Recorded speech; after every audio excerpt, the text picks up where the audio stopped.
مولاي صل وسلم دائما أبدا على حبيبك خير الخلق كلهم. مولاي صل وسلم دائما أبدا. السلام علیکم ورحمۃ اللہ وبرکاتہ. احمد و نصلی علی رسولہ الکریم. اما بعد فاعوذ باللہ من الشیطان الرجیم. بسم اللہ الرحمن الرحیم. یا ایھا الذین آمنوا اتقوا اللہ حق تقاتہ ولا تموتن الا وانتم مسلمون. صدق اللہ العظیم. میرے انتہائی قابل احترام خواتین و حضرات، آقا کریم علیہ الصلوۃ والسلام کی سیرت طیبہ سے، اس مبارک روشنی سے ہم سب کے لیے وہ بہت بڑے محسن ہیں. اس عنوان پر محسن انسانیت کے اوپر کچھ گزارشات عرض کرنا چاہوں گا. اس سے پہلے علامہ اقبال صاحب رحمۃ اللہ علیہ کا ایک شعر کہ جیسے آقا کریم نے آ کے پوری امت کو جوڑا، کاش سب سے بڑا جو احسان کیا، جو جنگیں، لڑائیاں اور آپس میں قتل و غارت کی فضا، عزت ایک دوسرے کی نہ کرنا. علامہ اقبال صاحب رحمۃ اللہ علیہ اور کچھ اور اکابرین کے اشعار کچھ پیش کر کے اس کی رہنمائی کرنا چاہوں گا. اللہ مجھے بھی عمل کی توفیق عطا فرمائے، آپ کو بھی. منفعت ایک ہے اس قوم کی، نقصان بھی ایک. منفعت ایک ہے اس قوم کی، نقصان بھی ایک. ایک ہی سب کا نبی، دین بھی، ایمان بھی ایک. حرم پاک بھی ایک، حرم پاک بھی، اللہ بھی، قرآن بھی ایک. کچھ بڑی بات تھی، ہوتے جو مسلمان بھی ایک. فرقہ بندی ہے کہیں اور کہیں ذاتیں، کیا زمانے میں پنپنے کی یہی باتیں. فرقہ بندی ہے کہیں اور کہیں ذاتیں، کیا زمانے میں پنپنے کی یہی باتیں ہیں. یوں تو سید بھی ہو، مرزا بھی ہو، افغان بھی ہو، تم سبھی کچھ ہو، بتاؤ تو صحیح تم مسلمان بھی ہو. یوں تو سید بھی ہو، مرزا بھی ہو اور افغان بھی ہو، تم سبھی کچھ ہو، بتاؤ تو صحیح تم مسلمان بھی ہو. قلب میں سوز نہیں، قلب میں سوز نہیں، روح میں احساس نہیں، پیام محمد کا کچھ بھی تمہیں پاس نہیں. اللہ تعالی ہم سب کو جوڑ نصیب فرمائے. کیا خوبصورت کہنے والے نے کہا، جس طرح لب سے لب ملتے ہیں نام محمد کے سبب، کاش کہ ہم سب مل جائیں نام محمد کے سبب، صلی اللہ علیہ وآلہ وصحبہ وسلم. آقا کریم علیہ الصلوۃ والسلام 15 سال کی عمر میں ہیں اور حق پر ہیں. قریش کی ایک جنگ چل رہی ہے، حرب فجار جس کو کہا جاتا ہے. حق پر ہونے کے باوجود امام الانبیاء نے ایک پتھر تک نہیں چلایا. ایسے ہی حرب بسوس، حرب بعاث، یہ 3 بڑی مشہور جنگیں، کسی میں 40 سال گزر گئے، کسی میں 125 سال گزر گیا، اور آپس میں یہ کیفیت ہے کہ ایک دوسرے کو قتل کرنے پہ اترے ہوئے ہیں. 125 سال کہ تمہاری اونٹنی پہلے کیوں پانی پی گئی. حرب بسوس، اس کے اندر بنو بکر اور بنو تغلب کے درمیان لڑائی ہوتی ہے، 40 سال تک لڑائی چلتی ہے. امام الانبیاء نے کیا احسان فرمایا، کیا شفقت فرمائی کہ آ کے ان کو آپس میں ایک کیا اور لڑائی کو ختم فرمایا. وجہ کیا بنی کہ اونٹنی تمہاری پہلے پانی پینے کے لیے کیوں چلی گئی. ایسے ہی حرب فجار کے اندر امام الانبیاء خود اس میں شریک ہو رہے ہیں. اور تیسرے نمبر پہ حرب بعاث، یہ بنو اوس اور بنو خزرج جو انصار کے 2 بڑے قبیلے ہیں. امام الانبیاء کا انصار مدینہ پر اور بھی بڑے احسانات ہیں، لیکن یہ بہت بڑا احسان ہے کہ 120 سال ہو چکے ہیں اور آپس میں لڑائی جھگڑے کی کیفیت ہے. قربان جائی رحمت للعالمین کے ان احسانات پر اللہ تعالی ہمارے آقا کریم علیہ الصلوۃ والسلام کو پوری امت کی طرف سے انتہائی اس کا بدلہ عطا فرمائے، جزائے خیر عطا فرمائے. جزا اللہ عنا سیدنا و مولانا محمدم ما ہوا اہلہ. اور آقا کریم علیہ الصلوۃ والسلام یہ لڑائیوں کا خاتمہ فرما کر اصول کیا طے کر رہے ہیں کہ آج کے بعد ملک سے بد امنی کو ختم کریں گے۔ نمبر 2، ظالم کو ظلم سے روکیں گے۔ نمبر 3، غریبوں، یتیموں، مسکینوں کا باہمی تعاون کریں گے۔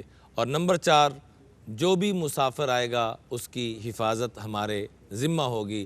یہ اصول طے ہوئے، 4 اصول، دوبارہ سن لیجئے۔ ملک سے بد امنی دور کریں گے، جو مسافر آئے گا اس کی ایسے حفاظت ہوگی جیسے ہمارے گھر کا فرد ہے، غریبوں، یتیموں، مسکینوں کا مل کر باہمی تعاون کا سلسلہ بنایا جائے گا، اور چوتھے نمبر پہ ظالم جتنا مرضی طاقتور کیوں نہ ہو اس کو ظلم سے روکا جائے گا۔ اور آپ یہ معاملہ طے کر کے مدینہ منورہ جا چکے ہیں، ہجرت ہو چکی ہے، ریاست مدینہ قائم ہو چکی ہے، اور آپ کیا فرما رہے ہیں؟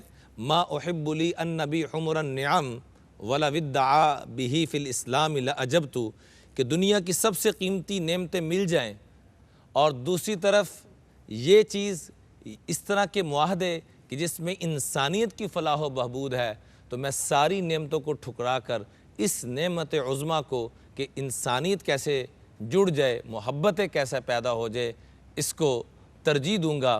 آقا علیہ الصلوۃ والسلام جب دنیا میں تشریف لاتے ہیں تو آنے کے بعد یہ رحمتوں برکتوں کا سلسلہ جاری ہوتا ہے، اور یہی انصار کے جو 2 بڑے قبیلے ہیں، بنو اوس اور بنو خزرج، 125 سال سے جن کی لڑائی چل رہی ہے، اللہ کی شان امام الانبیاء کی غلامی میں جب آتے ہیں اور ایک غزوے کے اندر دونوں کے بڑوں میں سے جو تھے آخری جام شہادت نوش فرما رہے ہیں، اور دونوں پیاس کی حالت میں پانی پیش کیا جا رہا ہے، ایک کہہ رہا ہے دوسرے کو پلاؤ، دوسرا کہہ رہا ہے پہلے کو پلاؤ، اور دونوں پیاس کی حالت میں دنیا سے جا رہے ہیں۔ جو خون کے پیاسے تھے وہ آج اپنی پیاس کو بجھانے کی بجائے دوسرے کی پیاس کو بجھا رہے ہیں۔ یہ امام الانبیاء کے احسانات میں سے ایک احسان بہت بڑا کہ امت کے اندر جوڑ پیدا کیا۔ دنیا میں جب تشریف لائے تو نہ مرد کا کوئی مقام تھا نہ عورت کا کوئی مقام تھا، مرد کو بھی چھوٹی چھوٹی بات پہ قتل و غارت، اور عورت کا تو یہ صورتحال تھی۔ قرآن پاک کی یہ آیت مبارکہ بھی ہے، وَإِذَا بُشِّرَ أَحَدُهُمْ بِالْأُنْثَىٰ ظَلَّ وَجْهُهُ مُسْوَدًّا وَهُوَ كَظِيمٌ، جب آ کے کسی کو بتایا جاتا کہ رب نے آپ کو بیٹی عطا فرمائی ہے تو چہرے کا رنگ بدل جاتا۔ يَتَوَارَى مِنَ الْقَوْمِ مِنْ سُوءِ مَا بُشِّرَ بِهِ، قوم سے چھپتا پھرتا، یتوارا من القوم من سوء ما بشر بی ایمسکہ علی ہون، کیا میں ذلت کے ساتھ اس بیٹی کو اپنے پاس رکھوں گا؟ یہ تو ذلت کا سامان ہے، میں اس ذلت کو اپنے پاس نہیں رکھوں گا۔ ام یدسہ فی التراب، میں تو اس کو مٹی کے اندر ہی دفن کروں گا۔ یعنی یہ سوچیں چل رہی تھی کہ میں اس کو ذلت کے ساتھ رکھوں یا اس کو مٹی میں دفن کروں۔ اور آج بھی وعد البنات کے نام سے وہ جگہ موجود ہے مکہ مکرمہ کے اندر جہاں بیٹیوں کو زندہ دفن کیا جاتا تھا۔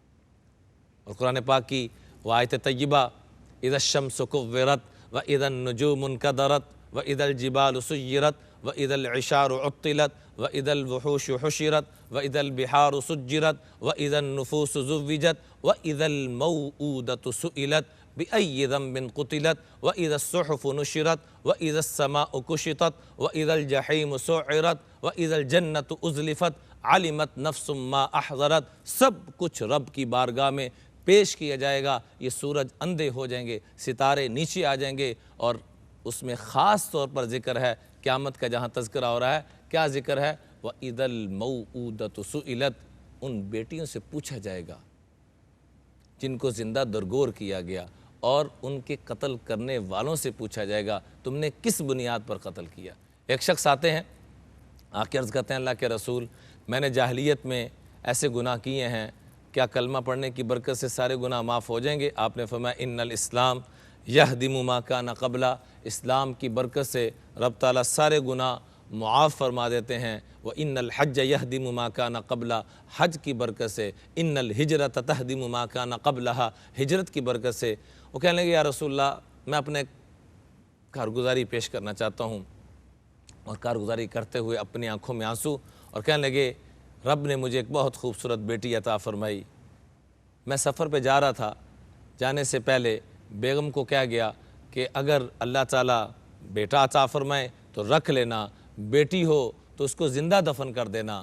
تو رب نے مجھے بیٹی عطا فرمائی، بیوی نے زندہ دفن کرنے کی بجائے اپنے عزیز کے ہاں اس کو رکھوا دیا، اور بیٹی بڑی ہوتی رہی، ہمارے گھر بھی اس کا آنا جانا ہوا، مانوس ہو گیا۔ جب دیکھا ماں نے کہ یہ بڑا مانوس ہو گیا ہے تو اس کو کیوں نہ بتا دوں کہ یہ آپ ہی کی بیٹی، آپ ہی کا پھول ہے۔ جو ہی اس نے مجھے بتایا تو یا رسول اللہ صلی اللہ علیہ وآلہ وسلم، میں اس کو سیر کے بہانے سے لے گیا اور جنگل بیابان میں جا کر مٹی کھودنا شروع کی، مٹی کو کھودنا شروع کیا، گڑھا بنانا شروع کیا، گڑھا کھودنا شروع کیا، اور میرے چہرے پہ جب مٹی پڑتی وہ اپنے ننھے ننھے ہاتھوں سے میرے چہرے کو صاف کرتے، میرے چہرے کو صاف کرتے، اور میں اس کو دھکا دے رہا ہوں، اور مجھے پوچھ رہی ہے ابا میرا قصور کیا ہے، میرا قصور کیا، کیوں ایسے دھکے دے رہے ہو؟ آپ نے فرمایا تجھے کوئی ترس نہ آیا؟ کہ یا رسول اللہ کوئی ترس نہ آیا، حتیٰ کہ جب میں نے کھڈا کھود دیا، اس کو یوں گریبان سے پکڑ کے اوپر کیا تو اس وقت بھی ترستی نگاہوں سے وہ کہہ رہی میرا قصور تو، میری غلطی تو بتا دے، میں نے کیا زیادتی کی؟ میں نے اس کی ایک نہ سنی، یوں اوپر اٹھا کر اس کو یوں کھڈے میں پھینکا، اور اوپر سے مٹی جب ڈال رہا تھا تو اس وقت بھی وہ روتے ہوئے ایک ہی بات کہہ رہی تھی، میرا قصور تو۔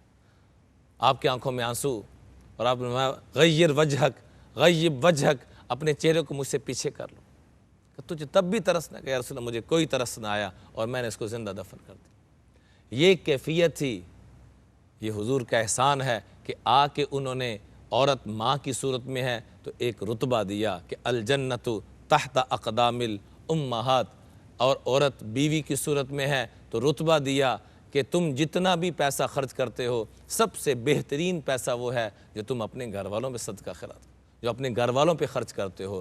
بیٹی اور بہن کی باری آئی تو فرمایا من عال جاریتین او ابنتین او اختین، جس نے دو بیٹیوں کی یا دو بہنوں کی یا کسی کی دو بیٹیوں کی پرورش کر دی، کن لہو سترا من النار، یہ جنت میں جانے کے لیے اتنا ہی کافی ہے۔ بلکہ ایک اور حدیث میں آتا ہے من ابتلی من ہذہ البنات بشیء، جو بیٹی کی وجہ سے تھوڑا سا بھی تکلیف میں کسی موقع پہ بھی تھکا وغیر آیا، بیٹی کو ہاسپٹل لے کے جانا پڑ گیا، بیٹی رو رہی ہے، بیٹے کا یہاں ذکر نہیں ہے، یا بیٹی کا ذکر ہے، رحمت کا ذکر ہے، تو میں بیٹیوں کی قدر کیا کریں۔ تھوڑی سی بھی تکلیف کے اوپر امام الانبیاء فضیلت کیا پیش کر رہے ہیں، کن لہو سترا من النار، کوئی نیکی نہیں ہے، یہ ایک نیکی بھی اس کے پاس ہوئی تو جنت میں جانے کے لیے یہ کافی ہے کہ بیٹی کی وجہ سے کو تھوڑی سی تکلیف ہو۔ بیٹیوں کا اکرام، اس رحمت کا اکرام کریں۔ امام الانبیاء اپنی لخت جگر سیدہ طیبہ طاہرہ راضیہ مرضیہ ذاکیہ مرضیہ، رب نے اتنی خوبیاں بی بی فاطمہ خاتون جنت کو عطا فرمائی، جب بھی وہ تشریف لاتی امام الانبیاء اپنی سیٹ سے کھڑے ہو جاتے، ان کا کبھی سر چومتے، کبھی ماتھا چومتے، کبھی ہاتھ چومتے، ان کو اپنے ساتھ لگاتے، اپنی جگہ پر بٹھاتے۔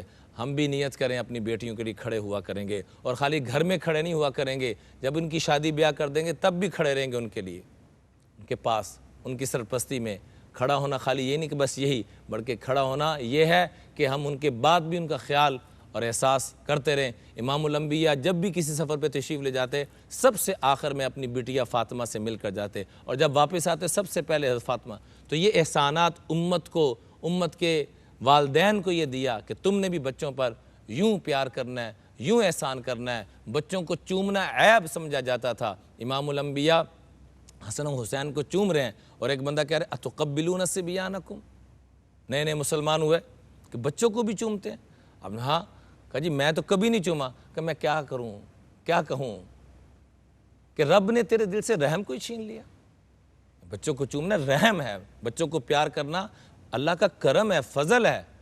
ایک عرب کو میں نے دیکھا اپنے کہ ہاں دعوت میں ہم گئے ہوئے تھے تو مختلف سیلیبریٹیز آئیں وہاں پر، ان کے جو علاقے کی تھیں، تو ہر ایک کو بڑا پیار پروٹوکول۔ دو نوجوان بڑے خوبصورت ہے، اتنا پیار دیے کہ ایسا اس نے نہ کسی وزیر کو، نہ کسی امیر کو، نہ کسی تاجر کو دیا۔ تو میں نے حیران ہو کے پوچھا من ہؤلاء، یہ کون تھے؟ تو مسکرا کے کہنے لگا ہؤلاء ابنائی، میرے بچے تھے، میرے بیٹے تھے۔ تو میں بھی حیرانگی سے دیکھ ہی رہا ہوں، تو میرا سوالیہ چہرہ دیکھ کے کہنے لگا اما سمعت حدیث الرسول، کیا آپ نے حضور کی حدیث نہیں سنی؟ اکرموا اولادکم، اولاد کو عزت دیا کرو۔ یہ احسان کیا امت کے اوپر آقا علیہ السلام نے۔ تو میں نے اس کو جواب دیا سمعتہ مرارا واسمعتہ مرارا ولکن فہمت اليوم، سنی بھی بڑی دفعہ تھی، سنائی بھی بڑی دفعہ تھی، سمجھ آ جائیے۔ تو اپنی اولادوں کو عزت دیں، پیار دیں، محبت دیں۔ یہ ایک دفعہ کی لڑائی جھگڑا اور بدتمیزی کر کے بچوں سے پیش آنا یہ اولادوں کو ہمیشہ کے لیے دور کر دیتی ہے۔ خاص طور پر بیٹیوں کو بہت زیادہ اپنائیت محبت دیں۔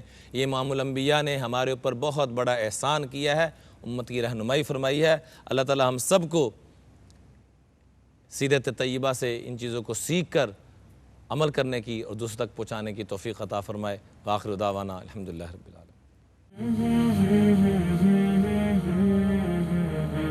مولاي صل وسلم دائما أبدا على حبيبك خير الخلق كلهم مولاي صل وسلم دائما أبدا